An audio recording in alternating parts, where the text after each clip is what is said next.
Enerji resurslarından səmərəli istifadə və enerji effektivliyi haqqında qanuna edilmiş dəyişikliklərə uyğun olaraq Azərbaycanda enerji səmərəliliyinin artırılması məqsədi ilə közərmə lampaları mərhələli şəkildə dövriyyədən çıxarılır. Bu sözləri Energetika Nazirliyinin Enerji Səmərəliliyi şöbəsinin müdiri Cahid Mikailov jurnalistlər üçün təşkil olunan brifinqdə deyib. Qanuna əsasən 1 yanvar 2026-cı ildən etibarən 60 watt və yuxarı gücə malik, 1 iyul 2026-cı ildən isə 25 wattdan 60 wattadək gücə malik közərmə lampalarının istehsalı, idxalı və satışı qadağan olunur. Qadağa sənaye istehsalı proseslərində istifadə olunan, eləcə də sənaye avadanlıqlarında işıqlandırmadan başqa texnoloji funksiyalar üçün nəzərdə tutulan közərmə lampalarına şamil edilmir. Aparılan hesablanmalar göstərir ki, LED lampalar közərmə lampaları ilə müqayisədə həm enerji istehlakı, həm də iqtisadi baxımdan əhəmiyyətli üstünlüklərə malikdir.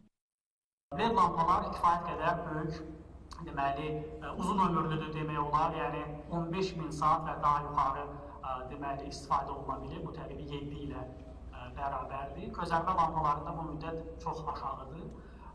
1000 saat təqribi bir közərmə lampası istifadə olunabilir və bu təxmini 5 ay deməkdir. Yəni bir LED lampasının istifadə olunduğu müddətdə təqribi 15, bəzi hallarda 17 közərmə lampası dəyişməli oluruq ki, və bu LED lampasına münasibətdə təqribi 2 dəfə daha baha başa gəlir. Növbəti məsələ ondan ibarətdir ki, biz bu lampaları istifadə edəndə təbii ki, elektrik enerjisi istehlak edirik. Əgər biz o 7 il ərzində bir LED lampasını istifadə edərkən cəmi deməli 105 kWh elektrik enerjisi istehlak ediriksə, közərmə lampalarında bu 900 kWh deməkdir. Yəni fərq çoxdur, amma bəlkə də bu rəqəm bizə bir şey demir. Biz bunu manat ekvivalentində baxsaq, deməli, közərmə lampalarının istifadəsi zamanı 900 kWh elektrik enerjisinin istehlakı bizə 75.6 manata başa gəlir. LED lampalarında bu rəqəm 8.8 manatdır, yəni 8 manat 80 qəpik. Yəni fərq kifayət qədər böyükdür.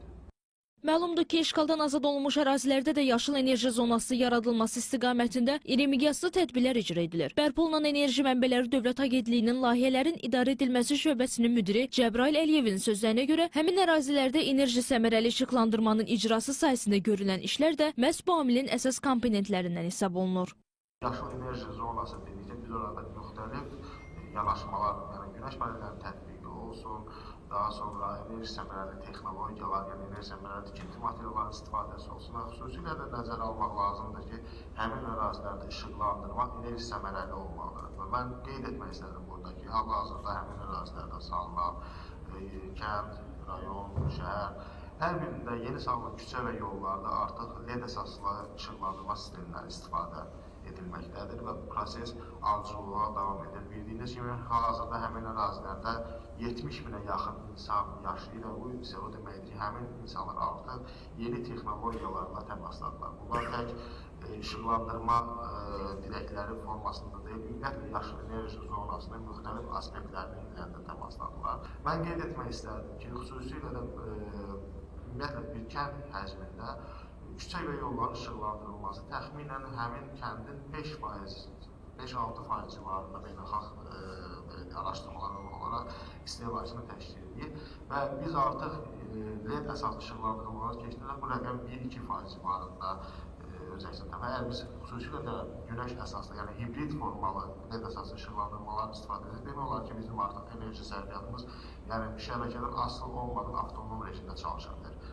Həmçinin LED lampalar aşağı pulsasiya səviyyəsi ilə, yəni 1% göstərici ilə göz sağlamlığı üçün daha təhlükəsiz hesab olunur. Gözərmə lampalarında bu göstərici 13%-dir. Bundan əlavə LED lampalar civə və digər toksik maddələr ehtiva etmir, az istilik yayır, uzun istismar müddətinə malikdir və gərginlik dalğalanmalarına qarşı daha dayanıqlıdır. Qeyd edək ki, gözərmə lampalarının mərhələli şəkildə dövriyyədən çıxarılması və LED texnologiyalarına keçid ölkəmizdə enerji səmərəliliyinin artırılmasına, istehlakçı xərclərinin azaldılmasına, ətraf mühitə mənfi təsirlərinin minimuma indirilməsinə və dayanıqlı enerji istehlakı mədəniyyətinin formalaşmasına xidmət edir. Zeynəb Müzəffərli, İsa Məmmədov, Real.